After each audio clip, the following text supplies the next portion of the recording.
Hey Meeple people, are any of you fans of David Tennant? If so, you must have seen Good Omens. As we speak, we're counting down the days to the release of the new season.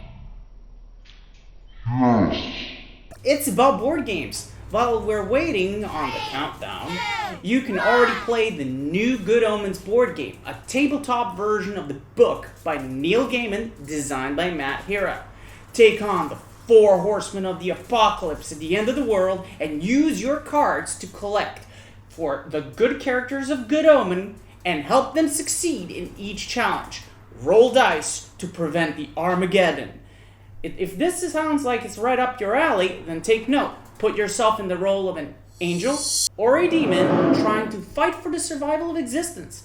The game is set to release any day now, as the new season is about to kick off.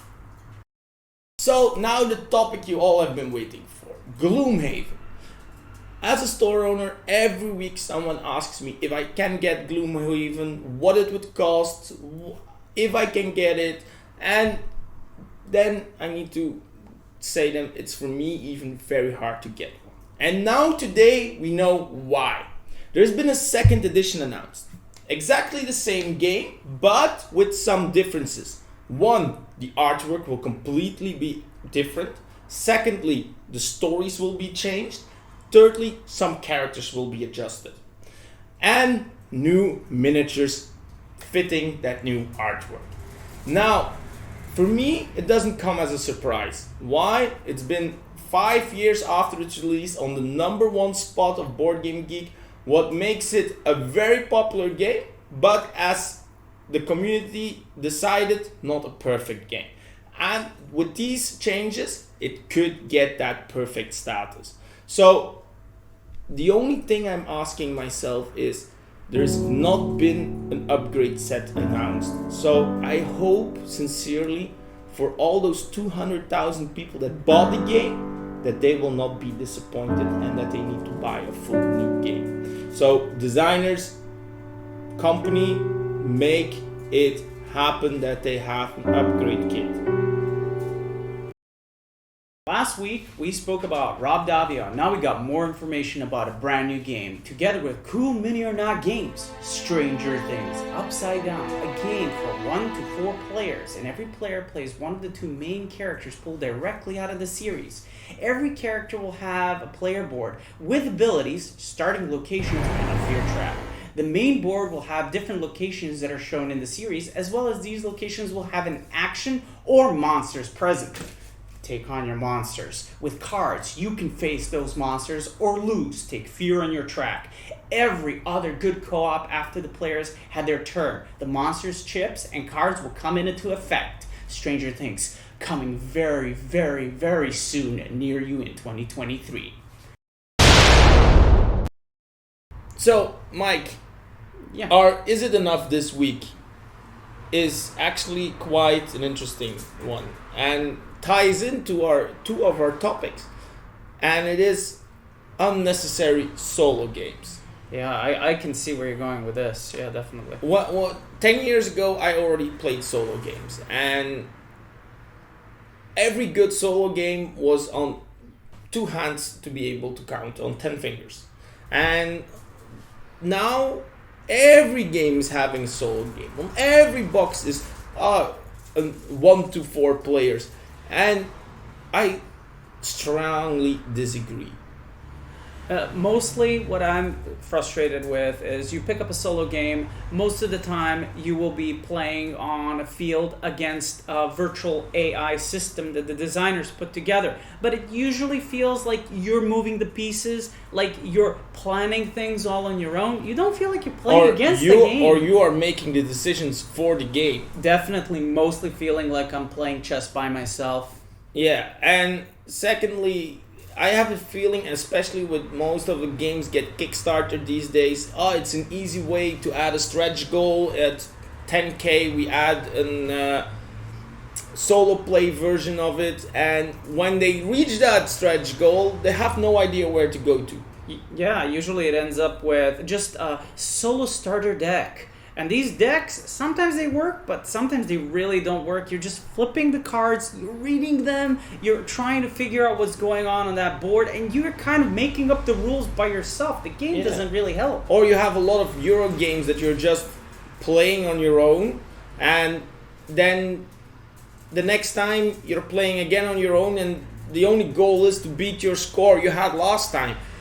It has no interaction. It has with the AI or with the board, or it's totally useless. Just beating your own score, then you can also try to count and try to get farther than last time. It's the same kind of feeling I have. It loses depth. The games tend to lose a lot of the depth that I feel when I'm playing with somebody else. The game comes alive. Here it feels like I'm just preparing, I'm waiting to play against somebody else, so I'm just preparing myself, learning the intricate rules. That could be interesting once or twice, but already a third time, it's long-winded, and you kind of get bored, I'll be honest. So, as it is enough for us, designers, if you want to add a solo play game, start from that aspect. Try to make a solo game and then grow it into more multiple players, but not the other way around. And if you do, start again from a new game with the base, with what you have as base game in mind, and build from there a similar game in a solo version. But not just we're gonna make quickly an AI version that with cards or with an app, and people can play it solo, because I'm a little bit sick of that. And trust me, you're not the only one. I tend to sit up at night trying to figure out a board game. Says you can play solo, and in the ending, I'm calling the wife over. It's too boring. I don't know that your wife will help to make it not boring. Oh my god! That's what you get from him, yeah. Love you, Dina.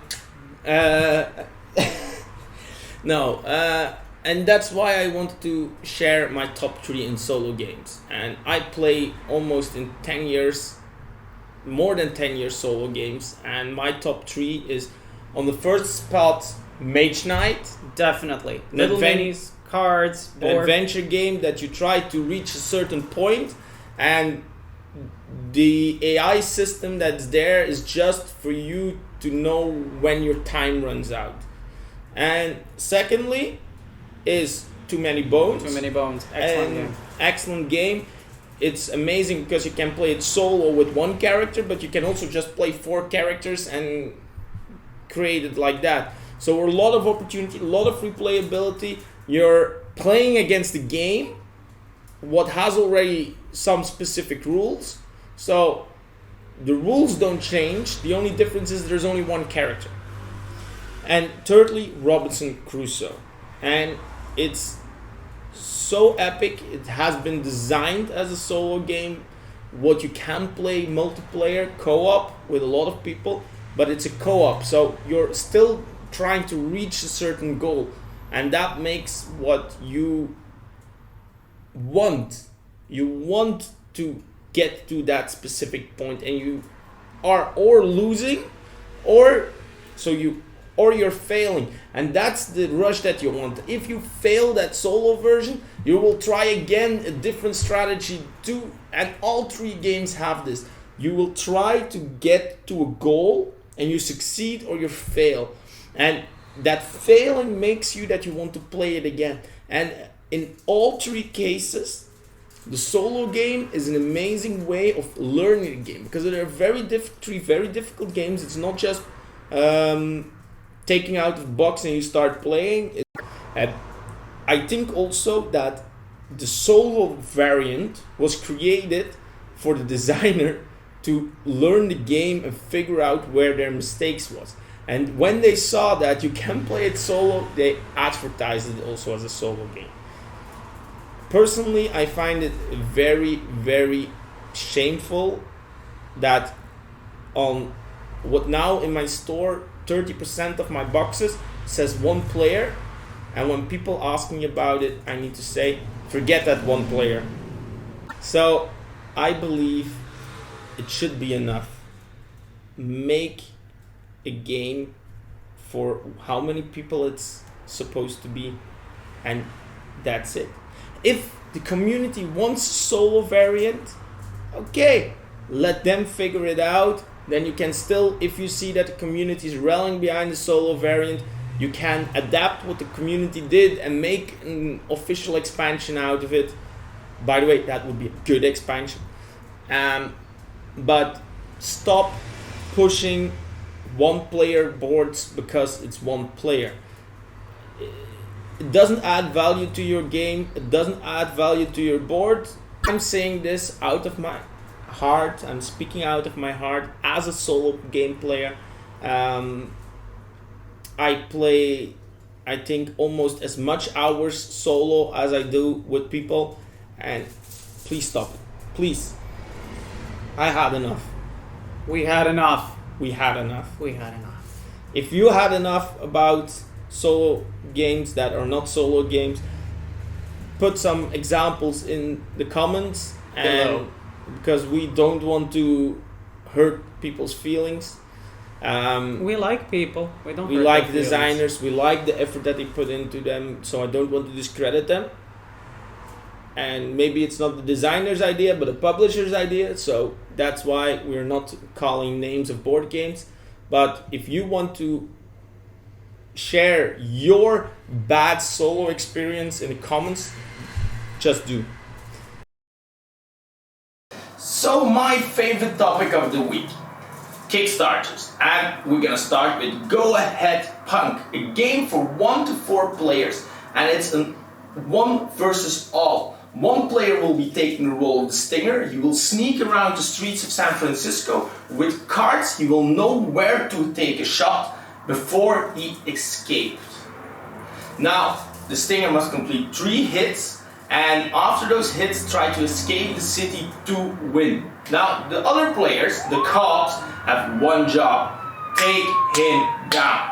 They will have a player board with special abilities to assist them with it, and there will be a solo play. That solo play will be in an AI form, so the Stinger knows where you go and where to find you. Now, the art will be completely like those 70s cop series, and with nice miniature, we will get a nice luxurious feel. Currently fully fledged. Take a look through our link below and support new creators by sharing, backing, or just giving them a small little donation.